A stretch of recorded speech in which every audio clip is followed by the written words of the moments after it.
ছুটি হবে একটু পর, একটু পর সবাই ছিল। তখন আমরা যখন বিল্ডিংটা পড়ে তখন এক সাইডে পড়ছিল, তো তখন সবাই আমরা নামানো শুরু করি। সিঁড়ি দিয়ে যে যেভাবে পারে নামানো শুরু করে। আমরা 1 নম্বর বিল্ডিং, 4 নম্বর বিল্ডিং, 5 নম্বর বিল্ডিং, 7 নম্বর বিল্ডিং সব হয়েছে 9 থেকে সেকেন্ড ইয়ার পর্যন্ত। তারা আলহামদুলিল্লাহ মোটামুটি সবাই সুস্থ আছে। আমাদের ভবন নাম্বার 1 নম্বর বিল্ডিং, যে 8 তলা ভবন। আর বিমানটা পড়ছে আপনার হলো জুনিয়র সেকশনে, ক্লাস প্লে থেকে 8 পর্যন্ত। 100 থেকে 150 মিটার হবে, খুব একটা না।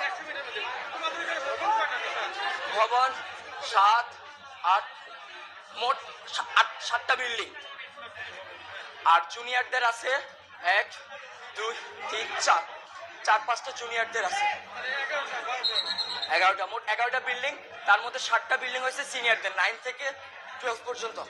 আর প্লে থেকে 8 পর্যন্ত আপনার সব ছোট ছোট বিল্ডিং। ঢুকতে কয়টা বিল্ডিং আছে, একতলা টিন শিটের। আবার একটু সামনে গেলে ক্যান্টিনের সাথে 3 থেকে 4 তলা একটা। হ্যাঁ, ওখানে জুনিয়ররা থাকে। ছুটি হবে একটু পর, একটু পর সবাই ছিল। তখন তো এক সাইডে ছিল, সে আমাদের বিল্ডিং আহত না। আমি এখন নিজের চোখে দেখছি, আমি কন্ট্রোল করতে পারতেছি না।